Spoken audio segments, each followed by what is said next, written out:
The political rhetoric may be about anti-Hindi because Hindi as a language getting imposed upon Tamil is always seen as an affront. But they are not really against those who speak Hindi. He's brash, he's aggressive, he's combative. He's just lifted the profile of the state for the BJP. He is immature as a politician. He still is learning. He has to grow up. Hindi is the language which is coming to Tamil Nadu because of BJP. I think that may provoke, not today, not tomorrow, but that may provoke a backlash, which I think DMK exploits all the times. He misrepresents facts. He's got only his family surname, nothing else to himself. So he will come with such, brash repartees also. So these are all things which are kind of all put together as a nice, it's a mulligatawny soup type. All of the 39 seats in Tamil Nadu will vote during the first phase of the Lok Sabha polls on April 19. We have with us Executive Editor of the Indian Express, P. Vaidyanathan, who has travelled extensively in the state over the last week. We will ask him questions about the state of play and what is at stake here in this battle of Tamil Nadu. Hi sir, thank you for being here. Thanks, that's me. So the DMK-led alliance last time in the 2019 polls, they won 38 of the 39 seats and they're hoping for a repeat. They believe that they have a formidable power and they're going to put up a challenge. But the BJP is a lot more confident this time around. What explains their confidence? And from your travels, what's the sentiment that you picked up? So I think, one interesting thing if you look at the BJP's confidence level is this despite the fact that, they have two Dravidian parties which are contesting separately. So, you have the AIDMK and DMK contesting as separate alliances with their own, set of partners.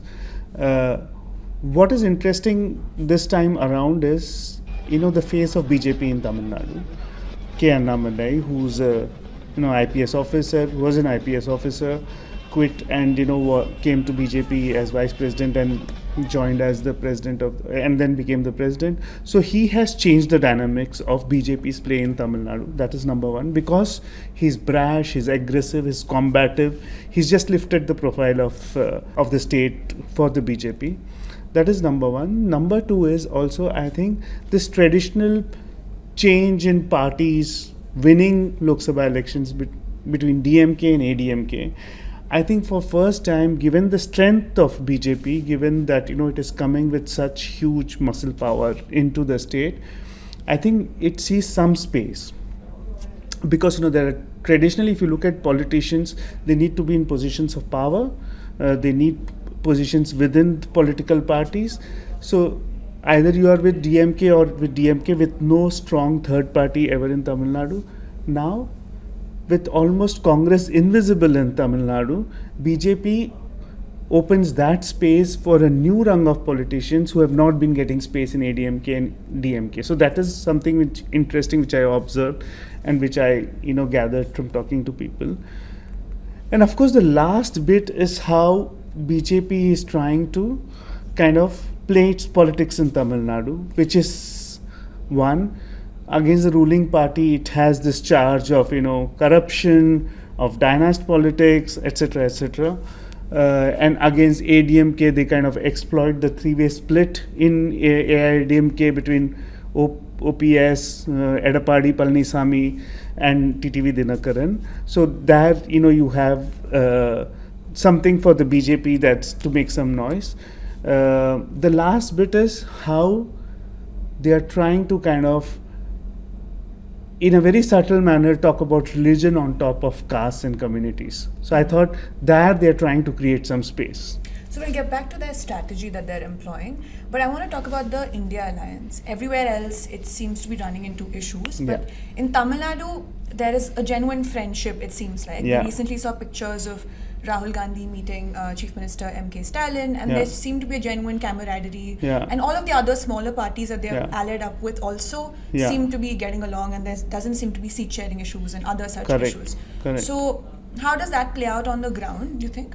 I think, in Tamil Nadu, the two Dravidian parties, both of them are very strong at the very grassroots levels. DMK more so because it is an older party. It has been there ever since Periyar's time. It broke away from Dravidar Kargam to form Anna's Dravidar Munnetra Kargam. So I think it has a huge history in Tamil Nadu, and it has a symbol which is omnipresent in Tamil Nadu. So the Udaya Suryan, or the rising sun symbol of DMK in Tamil Nadu, is very well entrenched. It has got great booth level infrastructure. So inside villages, when I traveled from, say, north of Tamil Nadu to the easternmost part, to the west of Tamil Nadu, which is Coimbatore, is almost like the western tip of Tamil Nadu.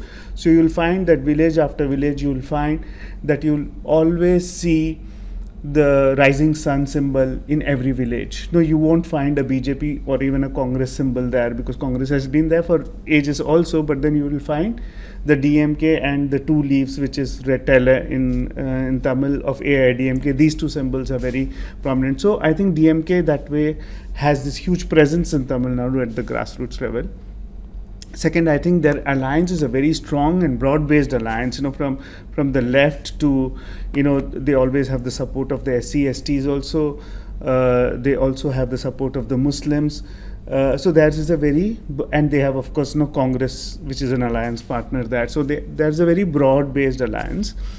And somehow I sensed from my travel that Rahul Gandhi is extremely popular in Tamil Nadu. So I think while the camaraderie between Rahul and Stalin is visible on stage, on camera, etc., but Rahul Gandhi, personally, I find him appealing to a large section of people. This is kind of paradoxical, because the Congress is really not present in Tamil Nadu in terms of its own infrastructure and spread, but Rahul Gandhi personally is kind of pretty well known and kind of sought after in Tamil Nadu.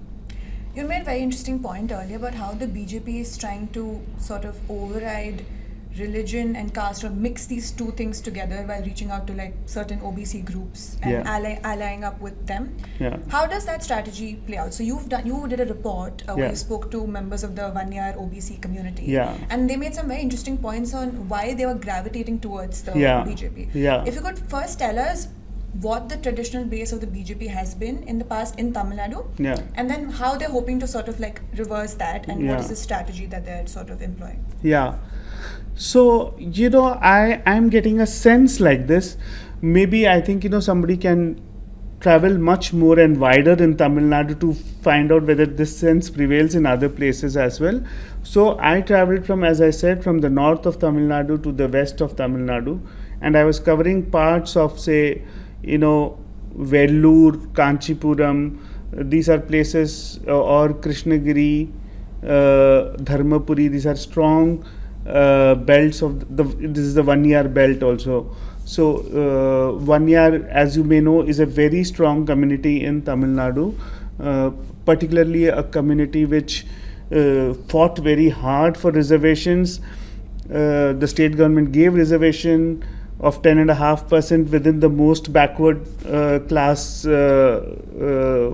pie, but then the Supreme Court struck it down. So there was a struggle for reservation. And so when you say that when the state gives them 10.5%, so you would imagine that about 10.5% minimum of the community would be, of Tamil Nadu's population would be 1 year. So I'm not sure, because caste numbers are not available in Tamil Nadu. So we have only the, and census is 2020, till now we don't have a census after 2011, so we don't have a clear picture of caste, but Vernier is a strong belt. So what I found was that BJP is somehow trying, it is not very explicit, but somehow you get a sense that BJP is trying to place religion on top of the castes and communities in Tamil Nadu, because Tamil Nadu's history has never been like this. So Tamil Nadu, the fight always has been, the initial fight in Tamil Nadu, pre-independence and post-independence, immediately post-independence, for at least 2 decades, was between the Brahmins and the non-Brahmins. So, there was no religious fight. You will find that in Tamil Nadu, the Muslims and Hindus live very peacefully. So do the Christians. So there is no religion-based, you will not find those polarization avenues in Tamil Nadu. So it is largely caste-based and community-based. And in this Brahmin versus non-Brahmin fight of the independence and immediately post-independence, it was always that the backward classes, who were the oppressed classes by a very small percentage of elite Brahmin population in Tamil Nadu, so the whole fight was against it. Which over a period of time now, if we find, I don't find that fight there. Like, I don't find the politics of Tamil Nadu, Dravidian politics of Tamil Nadu has so evolved that there is no Brahmin, non-Brahmin fight today. There are fights amongst the lowermost Dalits and the backward classes. Yeah, there you will find a lot of fights. I don't want to get into specifics, but there are fights between OBCs and the Dalits, but not between Brahmins and non-Brahmins. So I think where BJP finds space is that these all communities, which are all religious communities, there are local deities there, like, Muruga, whom in the north they call Kartikeya. Muruga is the local deity which is the most popular deity in Tamil Nadu, and there are various forms of Ammans, which are like the Parvati, the goddess of that, the woman variety, female variety goddess. So they are very familiar to people in Tamil Nadu, and they're very religious. So while they are religious, but Hinduism is not really something which they boast about. So where BJP tries to kind of make that a issue which people are talking about. So somebody, 2-3 gentlemen with whom I was having a long conversation, they said, if there is no Hinduism, then where are 1 years? Or, so they are placing Hinduism on top of that particular community. So that I found very interesting, that you can find in different pockets in Tamil Nadu, amongst different people. So I have not traveled so far and wide to see it across Tamil Nadu, but I did notice it in some patterns, in some pockets. That's very interesting. And you also traveled to the Tirupur, Coimbatore belt, which has a lot of presence of the garment manufacturing industry. It's also a very well-to-do place with a lot of middle enterprises and a lot of migrant workers, etc. And this is also the place where there are lots of OBC castes, I believe, right, who run these enterprises. Yes. And this is also the region from where Annamalai is contesting, right? Correct. Is there any link between this, and how are they sort of pandering to the people in this area? And if you could take an example of Coimbatore specifically, and talk about how this sort of business town, how it's opening up to the BJP. Is it opening up to the BJP, and where does Annamalai stand in all of this? So Annamalai comes from a community called the Gounder community, which is traditionally has been an agricultural community in Tamil Nadu, in that belt. So this is called the Kongu Nadu, or the Kongu belt, which comprises some 10 districts. Tirupur, Coimbatore, Erode, these are all textile units, very predominantly textile. Of course, other businesses also like machine works, etc. But largely garments and textiles, from fiber to yarn to, garments and apparels. So the entire chain here. So he comes from a place called Karur, which is also close by, which is also part of the Kongu belt only. He doesn't belong to Coimbatore per se, but he's contesting from Coimbatore. So this belt, Erode, Tirupur and Coimbatore, the textile belt has got lots of Gounders, and Annamalai is a Gounder himself. So there is a natural affinity towards Gounders. The Gounders in Erode and Tirupur and Salem are Gounders who are very well off, who have come up very well in their life, largely by focusing on education. So in Tamil Nadu, they are backward classes, but then they are also the affluent class in Tamil Nadu, and also they work very hard, so they are industrious as well. So this is a community which has risen from being farmers to now becoming big textile companies in Tamil Nadu. Again, we don't have the numbers of how many counters and what is their vote bank, but they are influential, so to say, in this region. There, space I find opening up, and they are employing largely, Hindi. So it is very interesting. So out of 800,000 workers in these garment exporting units. Almost 400,000 are workers from North India and East India, which is UP, Bihar, Jharkhand, Odisha, West Bengal, Assam. So one is this, these migrant workers, they are not just working in these factories, but they are also working across Tamil Nadu, from auto plants in the Sri Perumbudur, Irangatu-Kottai belt where Hyundai and originally Ford was there, to restaurants and hotels. You'll find Northeast people, people from West Bengal, a lot of them. Like, it is full of them in hotels and restaurants, and then again in this particular textile belt also. So traditionally, businessmen have warmed up to North Indians, right? They know because they are working with all people who are speaking Hindi. They are working with people in Bihar, UP, Madhya Pradesh probably. Even in agriculture, they are working. They are migrant workers, so they have warmed up to North India quite a bit. And politically also, it is never ever that the political rhetoric may be about anti-Hindi, because Hindi as a language getting imposed upon Tamil is always seen as an affront, but they are not really against those who speak Hindi. So that politically also, because Tamil Nadu realizes that the aging population of the state, the demographics are working out in such a manner that all the gains that you have made on bringing down fertility rates now has resulted in people who are more old, like 60 plus numbers are growing up in Tamil Nadu, and they need young people to work, which is what all the northern states provide today. These counters are also seeing space for, in BJP and in Annamalai as a counter, they see space for a new party, for more representation to the party, more votes to this party. And then there are lots of grouses which they have with the state government. Like one of the biggest grouse I heard time and again, which I have yet to verify, but I have a lot of talk about that. I know it is propaganda, but I think we need to investigate further, is about this liquor, Tasmac liquor. In Tamil Nadu, Tasmac is an entity. Liquor business is controlled by the state itself, so and it generates huge revenues. So people say local labor in Tamil Nadu kind of consumes more liquor. So so I think there is a problem which the industry sees. So that is one reason they time and again cite. Another reason they cite, the industrialists cite, that is that the power situation is not so great, because for a year back Tamil Nadu government imposed something called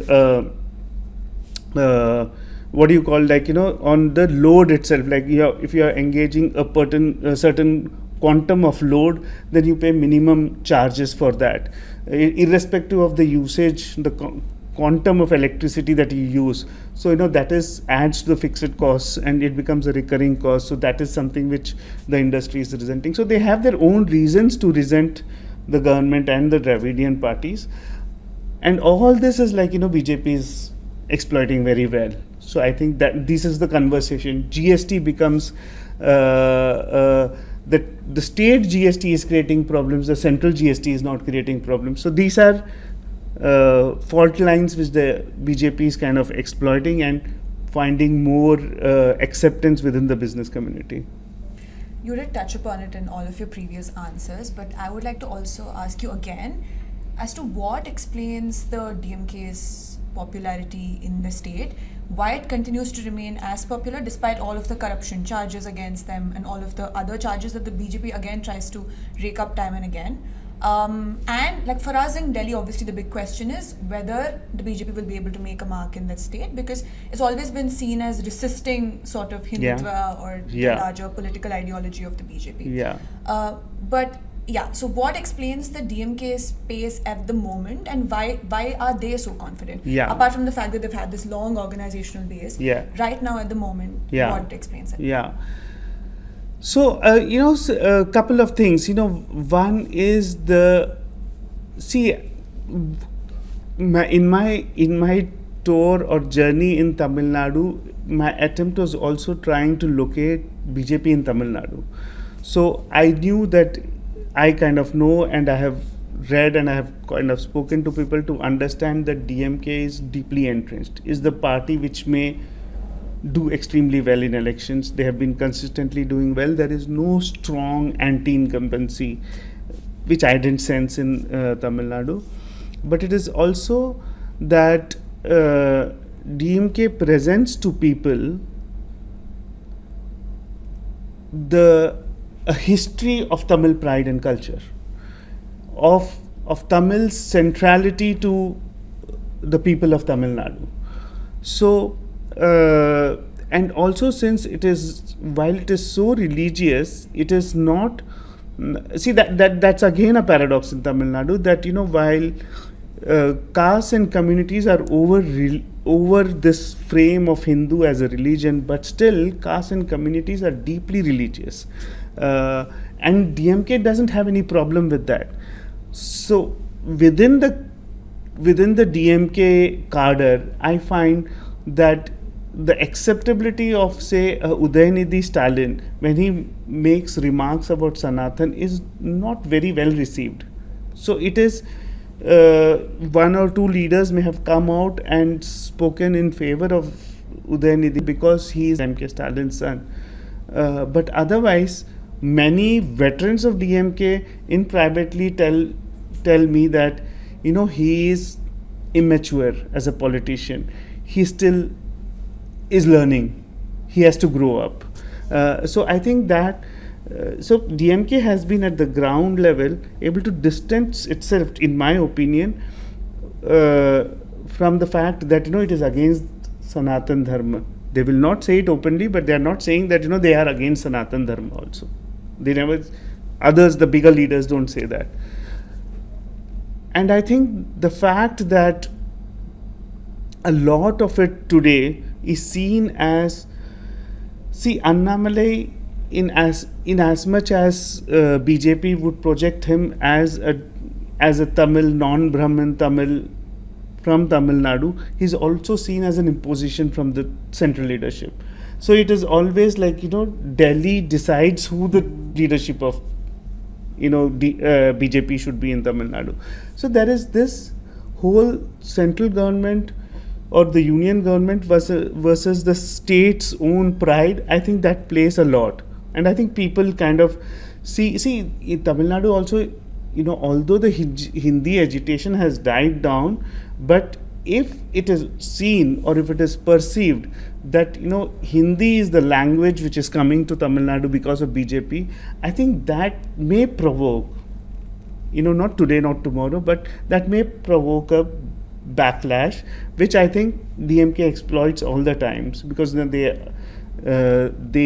think that it cannot kind of come on top of the Tamil language. So these are things which DMK plays very well, and of course they have a very, very good alliance in place, from the left to the Muslims to the SCs and STs.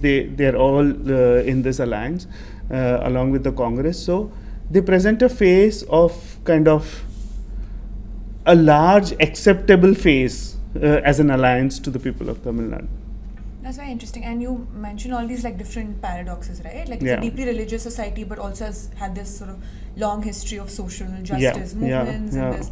It also has high number of migrants, but there's the whole anti-Hindi sort of agitation and how that plays on. And I think on June 4th, the question is whether the BJP, this programming that it's been trying to do, will that pay off, and will they get a... So at least in 3 or 4 seats, they are putting up a very, very massive fight. So these, from my travel and from what I'm listening to people, hearing to people, is at Tirunelveli, Velur, Tirunelveli deep in the south, Velur in the north, Coimbatore and Kanyakumari. These 4 constituencies seem to be hotting up for a good fight. Prime Minister Narendra Modi has also been putting a lot of focus on the state. He's visited it multiple times in the last 1 month itself. Held road shows, held rallies. And as you mentioned, Annamalai is being seen as this face of the party. In a recent interview that the PM did, he also said that Annamalai is an articulate face. So does the BJP finally have an articulate face that can take on the DMK in Tamil Nadu in Annamalai? And what is his popularity like in the state? So I think 2 things. One is the BJP thinks that it has to make inroads into South, right? So two issues on the ground which BJP faces problems with. One is of resources, the fear that Tamil Nadu is going to get less resources. The second fear is that of representation, that 2026 delimitation may happen and the number of seats that Tamil Nadu will get in the Lok Sabha or in number of parliamentary seats that Tamil Nadu may have would be less compared with northern states. So these are two fears. Now BJP tries to address both these fears, and BJP also comes and says things which the DMK stands for. So BJP says that I stand for Tamil culture. I stand for Tamil as a language. So, the Prime Minister would time and again kind of praise Thiruvalluvar, who's the big saint in Tamil Nadu. It's in the manifesto. In the manifesto, he's quoted. Several leaders quote Thiruvalluvar, but, Prime Minister also quotes him. So I think, and he doesn't talk about imposition of Hindi in his any of his speeches. He talks about, he flips it and says that, he is who is kind of wanting to create this huge Tamil culture, make Tamil pride more important in the eyes of the people. He talks about, Kashi, Tamil Sangamam, things that he is doing to promote Tamil Nadu. So, even the Sengol thing of, this is a very interesting thing. So, Sengol in Tamil Nadu, it comes from an Adinam. He actually tapped into Adinams in Tamil Nadu to bring the Sengol to parliament. So Adinams in Tamil Nadu are non-Brahminical Saivite tradition mutts. They have got huge presence.